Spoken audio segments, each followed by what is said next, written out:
cleaning out up here. I don't know if you can see that. Sunday News from 1936. So this building's at least that old. Another cool tidbit. This old handwritten note. I'm having a heck of a time reading it, but if anyone wants to pause here and try to figure out what this says, be my guest.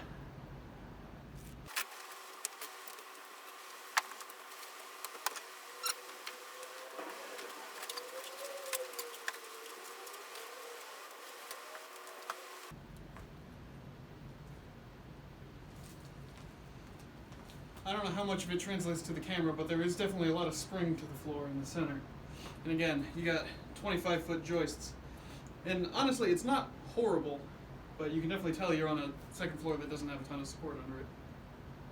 But I think running a center beam, some timber framing down on the first floor will take care of that pretty easily. Sort of overwhelming in here. I don't really know where to start, but I'm just kind of picking stuff up and doing a quick run through, seeing if anything interesting is here or anything salvageable. Some of these planks I can probably keep, but mostly it's just trash. I'm also trying to be very careful because you never know when there's going to be a hole in the floor. I'm really not going to go beyond this tie rod here, just because that's where the floor gets especially rough.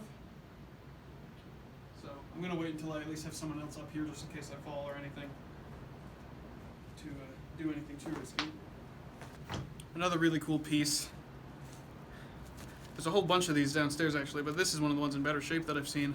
An old rasp and file. And this thing's huge. It's probably about 14 inches long. Most of the ones downstairs are so rusted out that I'm not going to be able to do anything with them. But I might try to salvage them, turn them into knives or something with the metal if it's still any good. This one actually looks like it might be salvageable as a file. I'll have to get a big bucket of evaporust and just go to town. This cable is still partially attached to the wall. I'm assuming it was used when they put the tie rods in here. This isn't that old.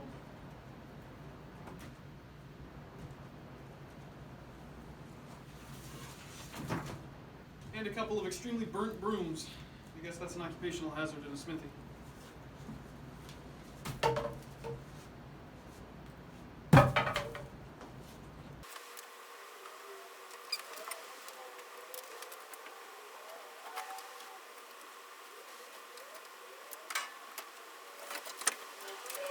This is like a bamboo easel, towel rack or something like that. I don't really know why that's up here. It can't be that old, but hey, free furniture.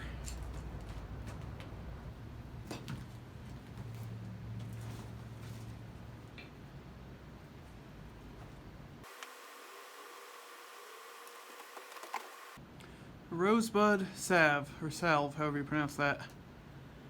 Looks like it's some sort of perfume, maybe. I'll have to look that up. Funnily enough, it is Smith's Rosebud salve.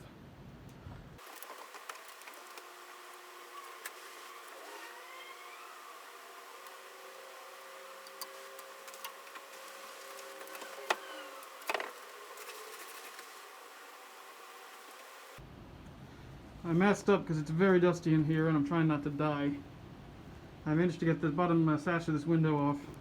It was pretty much just loosely hung in there. Sorry as the lighting adjusts. So I'm going to ask my roommate to move his car so I can just start hucking stuff out the window. Because that's a lot easier than carrying it down the rickety stairs. You can see the one area that I started to sweep. Still incredibly dusty. I'm not going for 100% cleanliness right now. Just trying to get a lot of the debris out of here. Obviously still piles of bricks. Lots of wood. There's a big hole in the ceiling over there, so I'm not going to go anywhere near that yet. Same with in the middle there. I think that one was deliberate and that one's caused by water damage because there's a small hole in the roof right where that came through. Lots of bricks over there. I've started piling up some of the wood here. Not sure what I'm going to be able to use or not, but I'm going to try to save as much as I can, obviously. I also discovered, and I hadn't noticed this before, that at some point this actually was wired for electricity. I don't know how well that can come up. The window's kind of throwing off the light here. So it's quite old. I don't even recognize really what's going on there. So I need to tear all that out. Definitely before I try to get any new power in here. So that's where we're at. I would time-lapse this, except it's all on my phone, and I'd like to be able to listen to music while I work. So I am going to keep on keeping on, I suppose.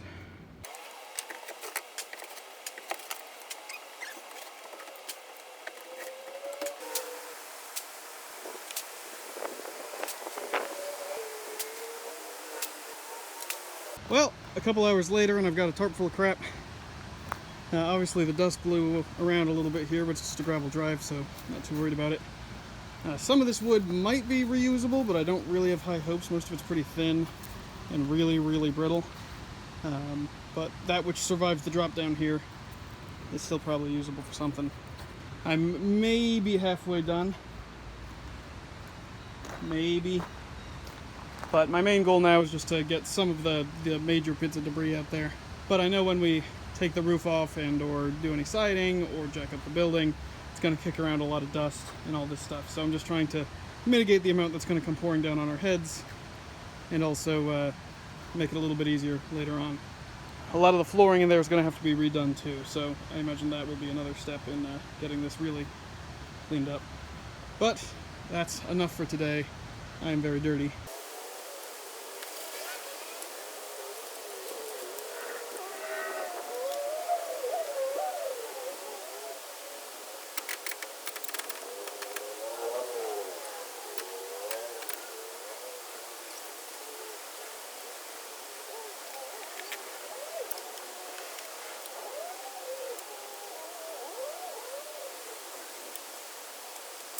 I don't entirely understand when there's two perfectly functional, lovely wrought iron hooks on either side of this, that they felt the need to drive screws straight through the sign.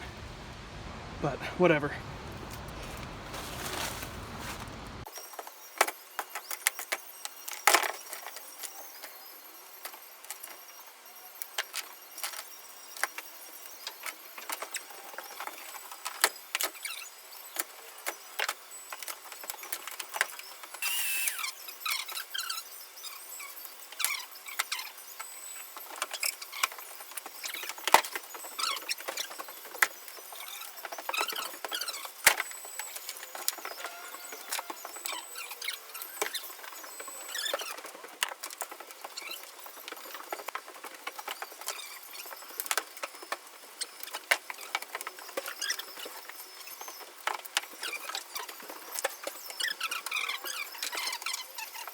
Having gotten some of the cleaning up done, I got a lot of the debris out from upstairs that I'm going to have to haul away soon, and gotten some of the nonsense out of here.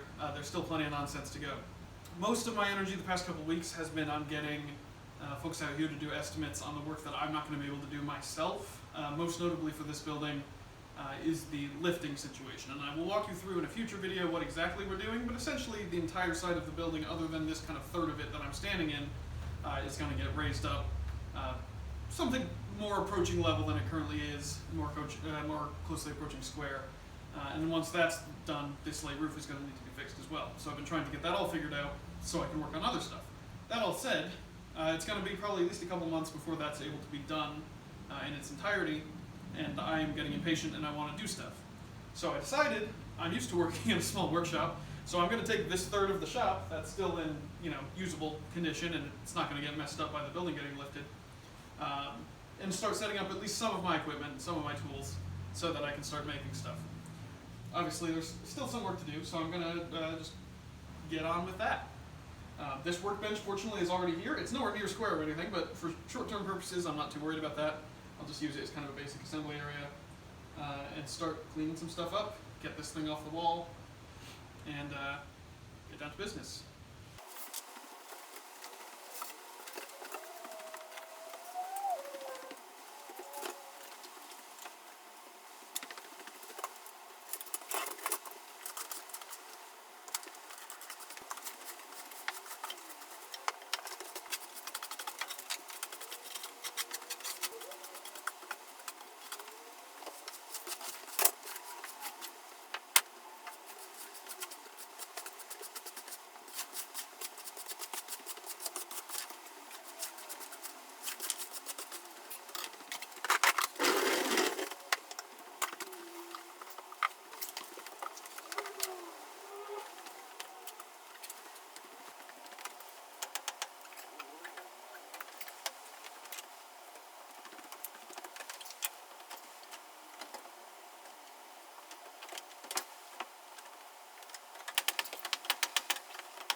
Nailed it. Or unnailed it, I guess.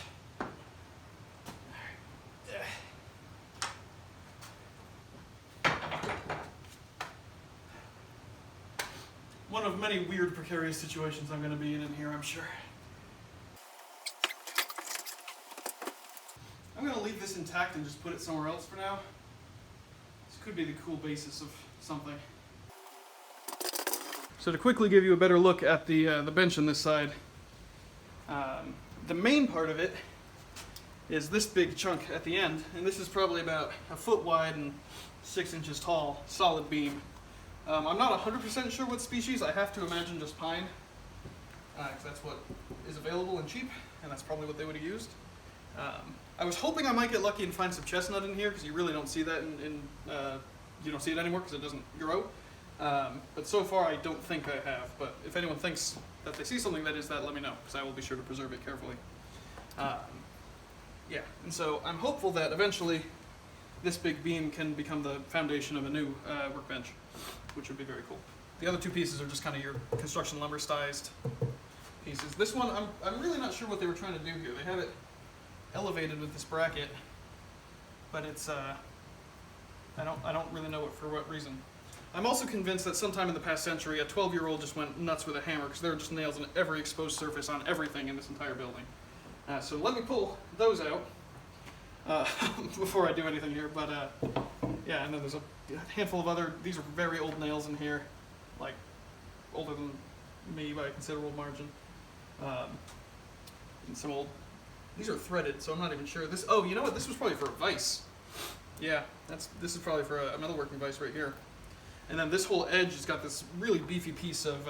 It's got to be 3/8 of an inch thick iron that's screwed on. It's sort of an angle iron type thing. And don't know exactly what purpose that served, but I imagine it was handy to have a hard edge to use in a blacksmith shop for all sorts of things. So actually, I'm kind of curious to see if my little vise will fit this. I don't think it will, but that would be really convenient. If not, I may try to salvage this little chunk, because it's clear that they carved it just so that would work. But in the meantime, let me get the nails the heck off of here so I can start setting myself up a little bit. This temporary shop situation that I'm going with is not going to be what it's going to look like. I'm not going to keep everything the same.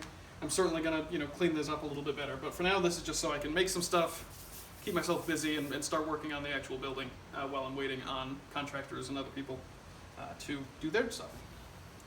So let's pull some nails. So you see what I'm saying? These are very clear. These are galvanized. These can't be more than 20 years old, probably not even 10. And someone was just going around going nuts. You see there's a hole. I don't know how well you can see that. You can see at one point someone just decided to just start nailing a hinge and a hook thing, which I'll reuse this because my bathroom door needs one. This cluster of 6 nails that they decided to just chuck in the same place. So I'm going to try to clear out all the obvious ones. Here's the vice mount bit I was talking about. You can see sort of the outline of where that probably went on.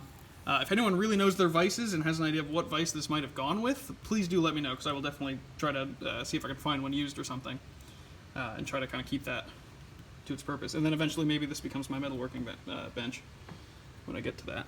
Yeah, and these are just real old nails and fasteners here. The ones that I can easily pull without destroying the wood, I'm going to, just to get them out the way. But most of them are going to just stay where they are for now. I understand that there might be some people who are upset that someone went through and just put a bunch of nail holes into this for no reason. But I'm inclined to think of the times when I was 10 or 12 years old, and the way I learned how to hit things with a hammer was just by putting nails into whatever scrap pieces of wood I had lying around. So I'm sure that this practice is helping, be getting someone on the path of making things, and I don't think that should ever be discouraged. Now, if I were to see them doing it, I'd probably redirect them to use a piece of 2x4 and not a historic workbench, but it is what it is. And so you can see this is probably the original nails that were put in here. These are square drive, barely even pointed. And then they've got the kind of square tip as well. So I'm going to try to save these just to use them as decoration or something at least. The hinge does not turn, but I bet I could make it turn again. It's mostly in good shape, it's rusty.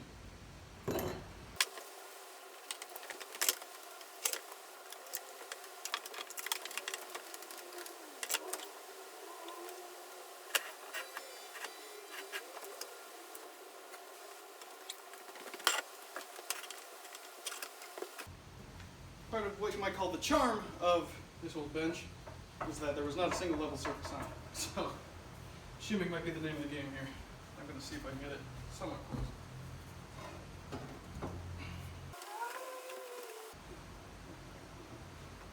Having a crank handle drill press table is just, oh, I love that.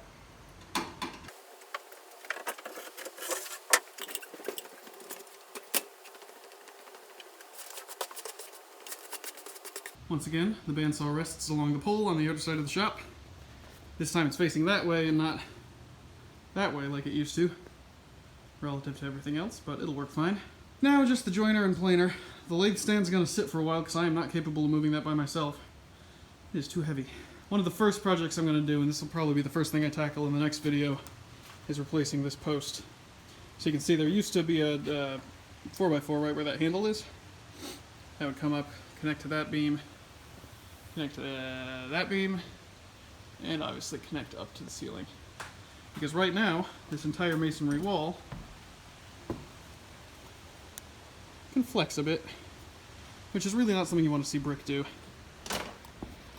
So we just got to get that fixed. But I'd like to do a decent job of it and not just a bodge job. So getting some of the tools set up so I can make sure I have the wood dimensioned correctly and all that is going to be important. And then I also have to seek out what wood I'm going to use.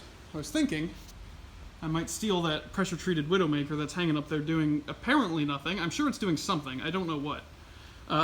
Which makes me a little bit nervous, because it's not really attached to anything. I'm assuming it's bolted on somewhere in the middle, but I can't get at it from the ceiling, so I don't know. I decided to actually go with the router table next to the bandsaw for now. I don't really have any logic to this other than I thought it would be nicer to get to the table saw that way. The jointer and planer, I think, are going to live somewhere along this kind of corridor here, just to give me a little bit more room to maneuver with them. Because I know I'm going to be running some particularly long stock through them, doing timber framing, that sort of thing. The jointer is also one of those things that I'm not really comfortable moving by myself. It's just big and awkward, and the rolling base I have for it is worse than useless in here. Alright, table is on the bandsaw, fence is on the router table. Table saw I have not set up yet because that's a lot more work, and I'm losing daylight here, so I'm going to do that tomorrow. And then hopefully I will also get my temporary electrical set up here. It's an extension cord with a power strip, very fancy. Obviously no dust collection for the short term, which is not going to be great, but I'll just have to mask up more. And then yeah, I can start working on some projects around here, which will be great. Table saw's done.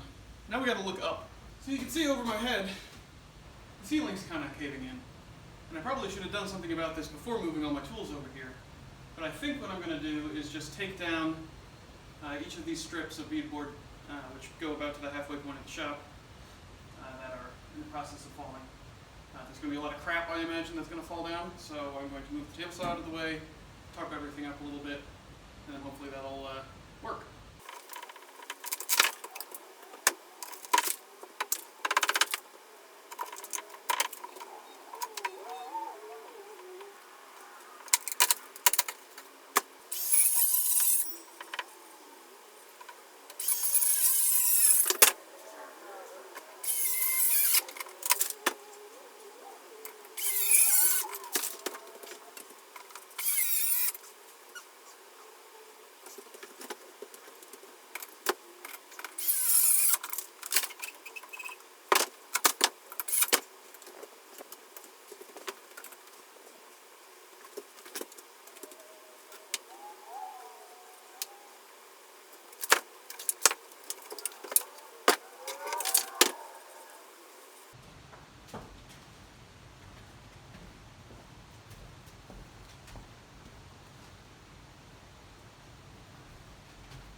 think that helps immensely.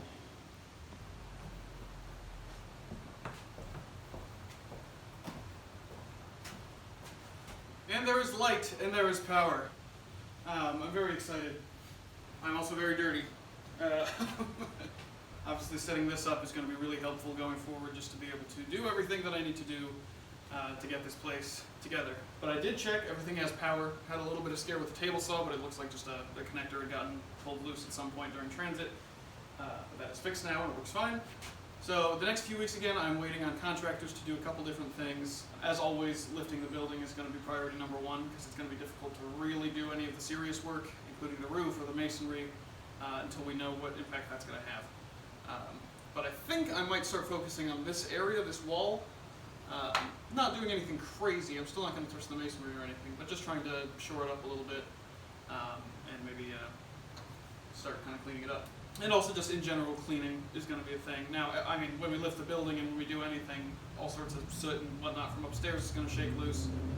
But everything that we get out of the building now, as far as dirt and dust and soot goes, it's just that much less that we have to deal with later.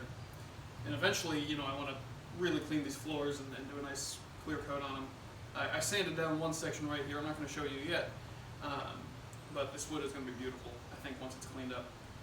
How I'm going to do that on this huge uneven floor, I don't know yet. We'll get there when we get there. So as a brief aside, I was promised a new camera, a new proper video camera, instead of just using my old iPhone, if I manage to get to 500 subscribers by my birthday, which is in October. We're at about 215 as of time of recording, so I think it's doable. I've been averaging about 100 to 200 channel views a day, usually get a couple new subs. But if you haven't shared this video or shared my channel with people who might be interested in it, everybody's got a dad or an uncle who really likes woodworking and might be interested. So please do that. If I could get to 500, that would be just outstanding. I didn't really get into this with the anticipation that I'd actually start getting some following besides my family and friends, but I think most of my subscribers now are not family or friends. They're you know, people from the internet. So I welcome you, and I thank you so much for watching, and I look forward to making more content for you. So, like I said, please go ahead and subscribe if you haven't. Tell your friends, tell your family, tell your dog walker, tell your neighbor, who else might you know? Mechanic, tell them. And I'm going to go take a shower. And I will see you in a few weeks with the next video. Thanks again.